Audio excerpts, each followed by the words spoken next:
রাজশাহীর মিনি ঘোড়ায় সকলকে স্বাগতম। আজকে আমি চলে এসেছি রাজশাহীর ভাগমার উপজেলার মিনি ঘোড়াতে। এখানে রাস্তার পাশে তাল গাছগুলো সৌন্দর্য বহন করেছে। সেম একই রকম আরেকটা জায়গা আছে যেটা রাজশাহীর নওগাঁয় অবস্থিত। রাস্তার পাশে সারি সারি তাল গাছগুলো সৌন্দর্য বৃদ্ধি করেছে, তাই নাম দেওয়া হয়েছে ঘোড়াগা, যেটা সবাই চিনে। আর সেটার উপর ভিত্তি করে এটার নাম হয়েছে মিনি ঘোড়াগা। নওগাঁয় অবস্থিত ঘুঘুডাঙ্গা প্রায় 3 কিলোমিটার, আর এটা 1 কিলোমিটার। ঘুঘুডাঙ্গা সৌন্দর্যের মূল কারণ হচ্ছে দুপাশে সারিবদ্ধ তাল গাছ, ধান ক্ষেত, সবুজ শ্যামল সোনালি ফসল। এখানে মানুষজন এসে সৌন্দর্য উপভোগ করে।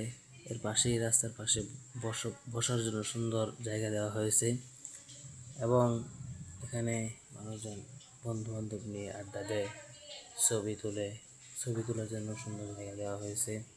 এবং রাস্তার পাশেই দেখতে পাচ্ছি কি সুন্দর ধান ক্ষেত। আপনারা এর কিছু অংশ কলা গাছও রয়েছে। কিছু গাছ মারা গেলে সেই গাছগুলো কেটে বিক্রি করা হয়। আপনারা এখানে আসবেন, সৌন্দর্য উপভোগ করবেন। তো প্রিয় দর্শক, আজকের এই মিনি ঘোড়াঘাট আপনাদের কাছে কেমন লেগেছে অবশ্যই তা কমেন্টে জানাবেন, এবং ভালো লাগলে একটা লাইক, কমেন্ট আর শেয়ার করে ভুলবেন না। ধন্যবাদ সবাইকে। আল্লাহ হাফেজ।